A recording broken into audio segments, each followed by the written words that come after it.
Okay, these are the changes since my last video. I've reanalyzed the pressure traces of Blair and his research paper and realized there are 7 secondary waves that are affecting the power band, not 4.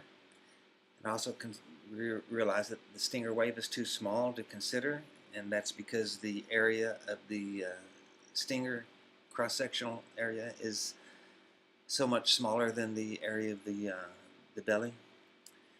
I changed their names also from 4th, 5th, 6th wave to 2D, 3D, which is basically saying it's second occurrence from the diffuser cone, third occurrence, and 4B, 5B, which is fourth occurrence from the baffle, fifth occurrence from the baffle. So it's more easy to realize their source just by looking at their names. Now, EC Count 25 completely incorporates the secondary waves. Let me show you.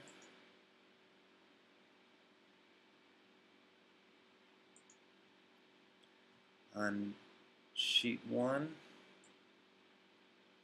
this section right here calculates the secondary waves for the 4,000 RPM below the peak power band RPM, and then does some more calculations useful for sheet 3. And on sheet 3,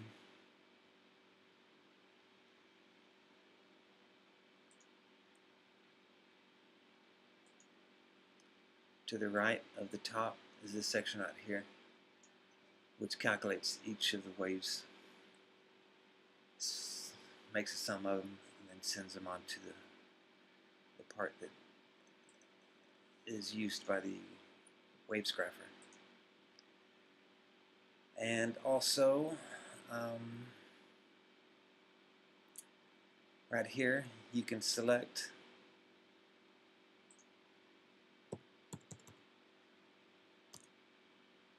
to display the waves or not. Let me try to find a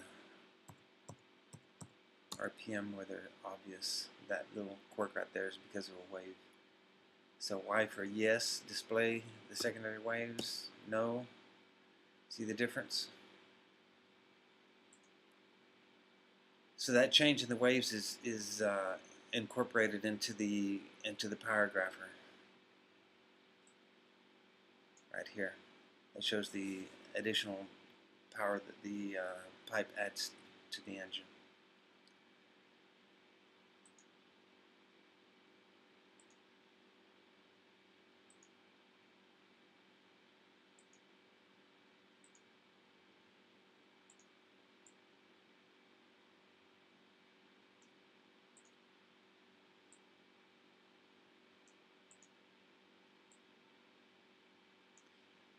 This is another example of the return waves graph with and without the secondary waves. You can see the extra hump right here and the depression right here due to the secondary waves. These are the 3 pressure traces that Blair included in his research paper that I've made use of. This should be, right, according to this line right here, without the pressure traces. With them, it's depressed here and raised here and depressed here. And you can see the depressions here and here. Of course, anything past EC doesn't really matter, but it's nice to know as far as calculating, because in some odd engines, these waves that occur way late sometimes will be within that area before EC.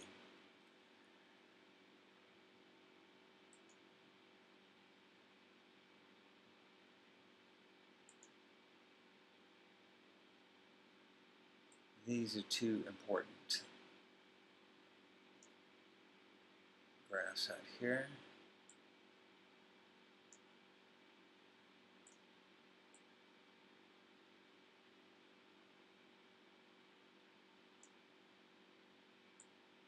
Set of graphs to help you understand what's happening and how the length of everything now affects the power band.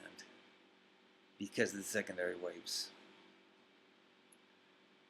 This right here is just looking at the power bands with different belly lengths, and this is with different baffle lengths. So right here we have a belly length of 100 millimeters. Within this range of RPM right here, we've got an average of 10.6 horsepower.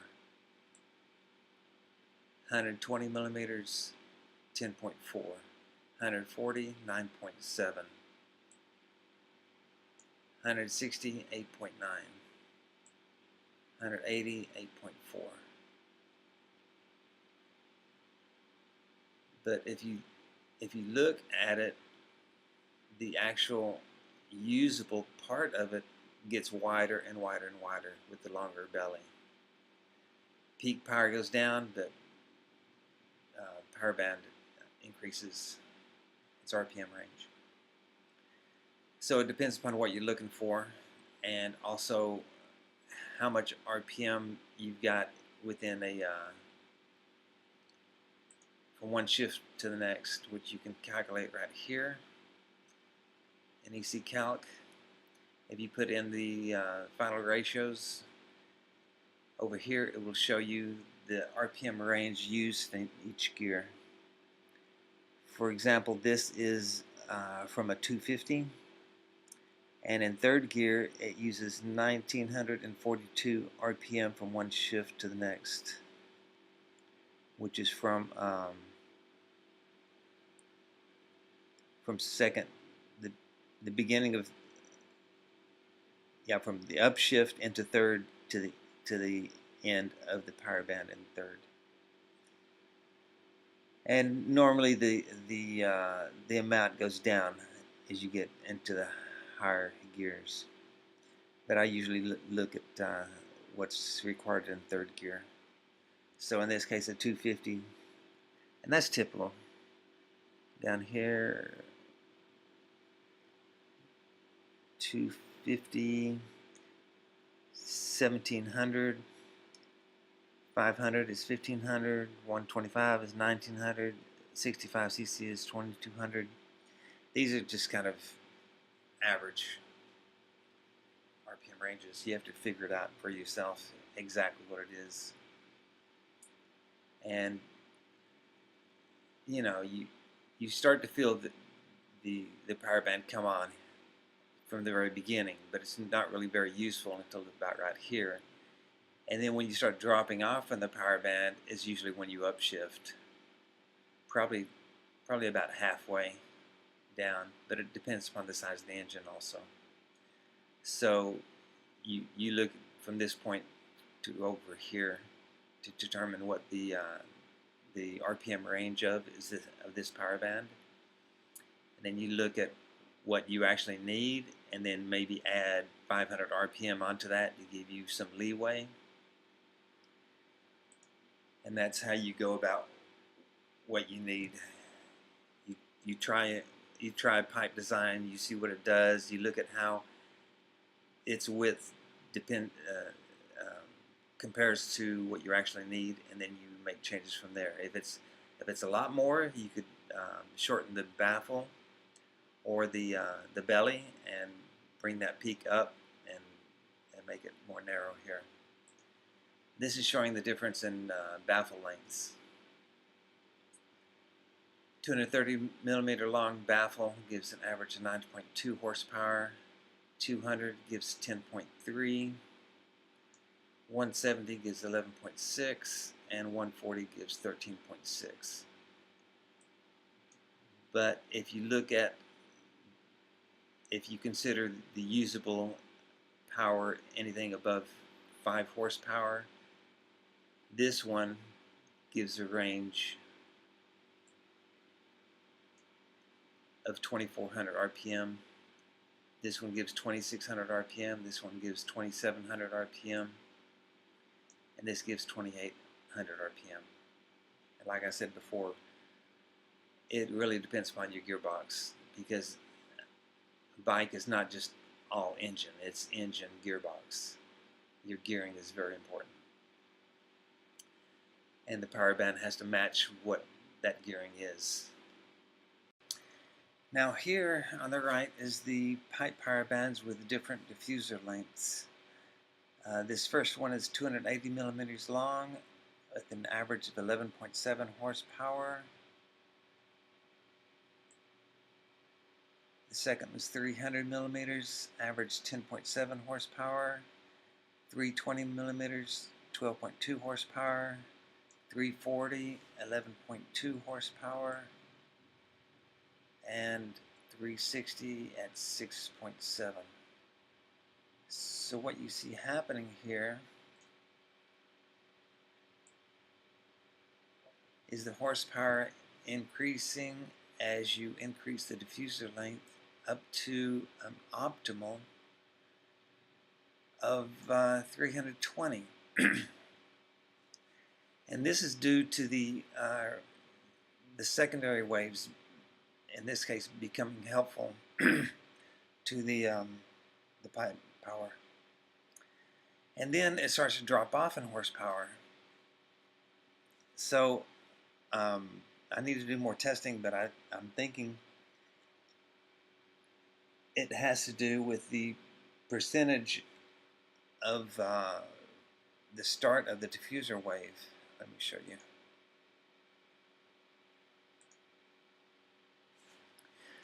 Right here it lists the percentage of the diffuser wave start from comparing from exhaust opening to exhaust closing. So it's saying in this case the 360 millimeter diffuser is starting at 33% from exhaust opening to exhaust closing. So I'm going to figure out if that's the ideal percentage or not. But if that 320 has a header of 340,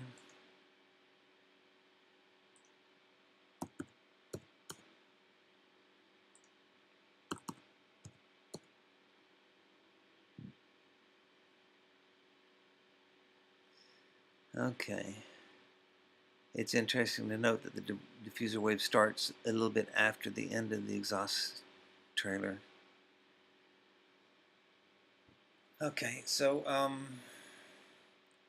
that's that.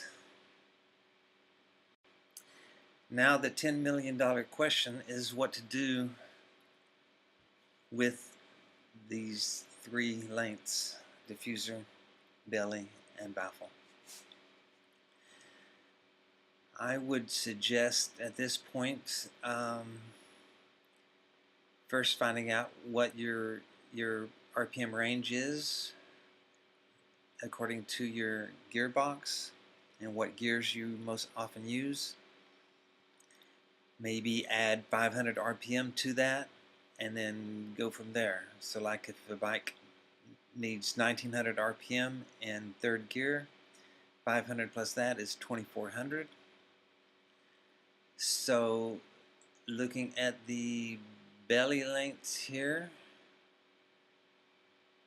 I would say a belly of between 130 and 140, like 130 would be good. The diffusers,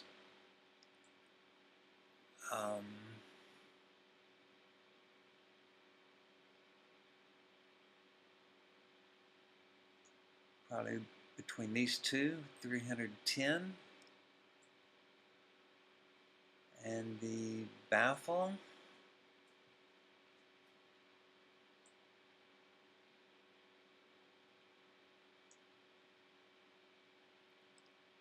a short 140. But of course, these three results I'm showing you are for one particular 250cc engine that I put on the AC Calc. It probably varies for each one.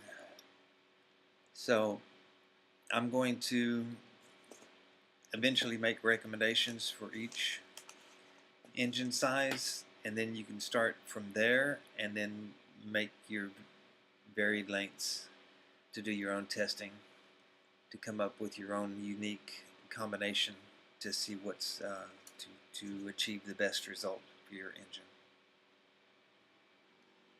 So that's it for now. If you have any questions, let me know.